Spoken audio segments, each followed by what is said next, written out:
What the tortoise said is the correct expression of the real thing. The only addition, not difference, is that the whole insurgency in this country is driven by one factor. They are driving, using religion to drive the insurgency, be it Boko Haram, be it the so-called herdsmen militia. They recruit people who are not even Fulanis. They recruit people who are not Kanuris under the guise of Islam. So let me take us back to what General Obasanjo said. He used the term Islamization and Fulanization.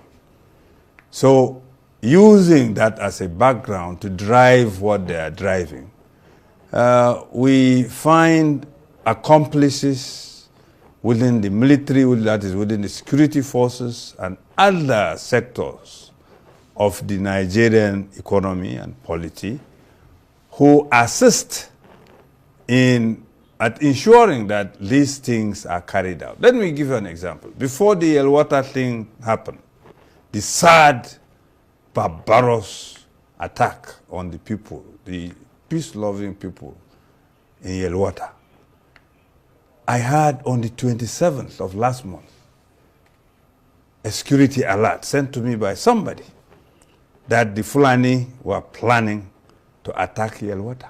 I have it on my phone. That means before it got to me, it would have reached the security apparatus of this country.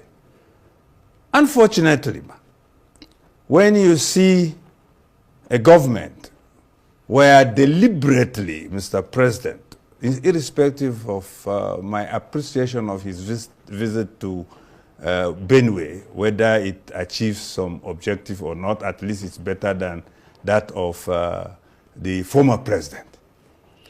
He appointed the NSA, a Fulani man, the Chief of Defense Staff, a Fulani man, the Chief State, what do you call him, the Minister of Defense, Fulani, the Minister of State Defense, Fulani. Now, when such information reaches these high offices, do you think it will go beyond that? It will not.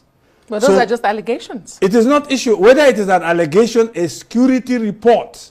If an ordinary citizen like me can have it forwarded to my phone by somebody. And you can authenticate the source of that security report. The security apparatus in this country would have had it. The DSS would have investigated it. The DIA would have investigated it. They would have confirmed.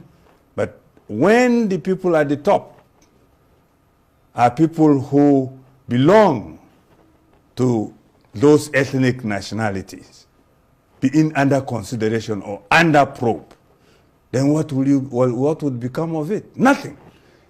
So if on 27th, an ordinary person like me got a wind of this thing, and it came and happened, and people were massacred, over 200, then you know there's something wrong in this country. What the Totif said is correct. Just add to that and say it is being driven by Islamization and Fulanization. Okay, so you're characterizing it and ethnicizing it. But these are serious allegations you make against the security top hierarchy of this country, to say that they have been inactive despite the security reports they get because they are from a particular part of the country and the alleged perpetrators are also from a particular tribe. We can't be talking of alleged. The people who are attacked used to see, used to listen, to hear the language of the attackers. Oh, because I don't It is not an issue of, we cannot be saying after over 10 years of people being attacked, that everybody couldn't identify the people who are attacking. It's just like saying we are living in a fool's paradise. Or simply put, what former President Jonathan said, that you cannot wake up a person who is pretending to be sleeping. Great. So, but you also know that the current security chiefs have only just spent 2 years in office. And you agree that this problem has been in for decades. Let me also ask you, if this is indeed, as you describe it, a full-scale genocidal campaign, what then does justice look like? What concrete steps should be taken? The whole approach to fighting insecurity and insurgency has to change. Up to now, there are still areas left for these people who are limited in the resources they have to fight. Anybody telling you that the insurgents are better equipped than the military is just deceiving you. They have only rifles. And those rifles, some of them have some, what do you call, RPGs. And some of them have AA anti-aircraft guns, which sometimes they use to overwhelm soldiers because of the reach or the distance such projectiles can reach. But the military has much more. We have an air force which they don't have, and we have intel which they don't have. Yes, there could be moles within the security forces, but those moles cannot give them the kind of intel our security forces has or have. So, the methodology for fighting crime has to totally change. You can't just keep military forces in locations and then expect them to just be protecting people when they are attacked, rather than going after the attackers. There are so many camps in Nasarawa where Benue is attacked, where Plateau is attacked, where Southern Kaduna is attacked, and where Taraba. All majority of these camps are in Nasarawa state.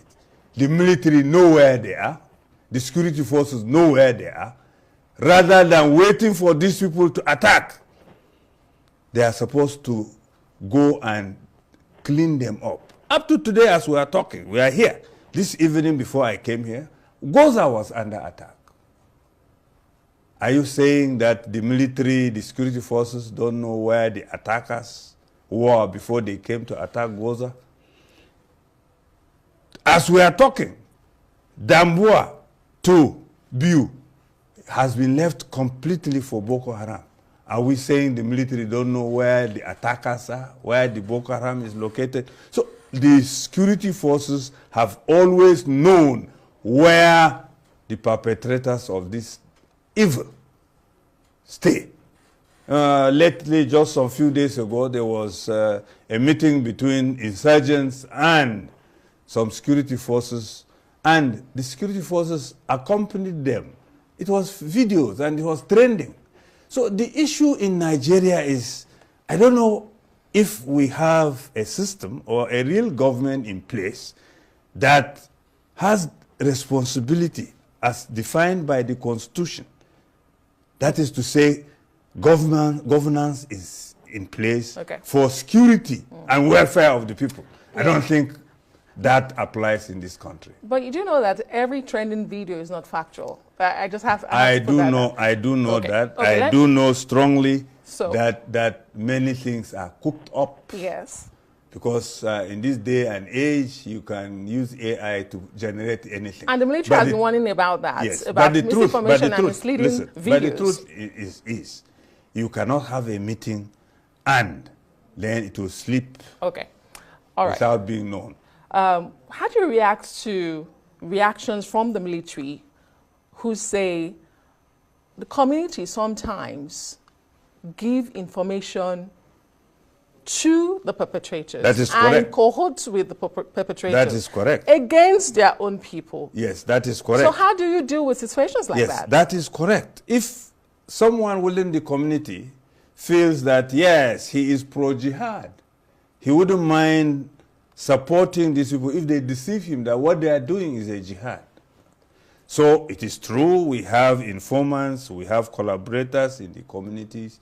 It is also true we have informants and collaborators within the security forces. Right. It is all true. But the fact remains that when you become a security officer, whether it is the police, the army, the navy, the air force, whatever, whether paramilitary, you swear an oath to keep to some tenets and regulations of that trade. Indeed, in all professions. And we've Exactly. heard from multiple accounts, including most recently the governor of Borno State, who says that there are those who have infiltrated the Nigerian military. Saboteurs, he calls them. But let me ask you about President Bola Tinubu's recent visit and some of the remarks he made and measures. He says he's ready to invest in peace for Benue. He's ready to work with the state governor to convert tragedy to prosperity. He's also proposed a broad-based peace committee. Are you at all hopeful that this is a step closer to finding a solution and stopping the bloodbath? Till I see what happens. A president who knows all these years people are accusing the Fulani and pointing at the Fulani as being responsible for the dastardly acts in the Middle Belt, in the Northwest, and so many parts of the country, and yet appointed NSA, Fulani, Minister of Defense, Fulani, Minister of State, Fulani, till I see that action. I will just be hoping that, yes, he may be different from the previous ones. But a president who did all this has to prove to me that there's something different. Are you going to be calling to be part of this peace committee? And all of these allegations you have brought forward today, are you going to be pushing it to the committee, Mr. President? We will make our suggestions, whether they are taken or not. In the papers yesterday, today, and it will be trending, along with our friends in the South, that's Pandev, Ahaneze Ndibo, and Afenifere, we have put our case across so that the government would see there are some things that have to be done as irreducible minimum to make this country move. Okay. A good place to leave it. Thank you so much for sharing your thoughts and your opinions. Dr. Beatrice Pogo is the president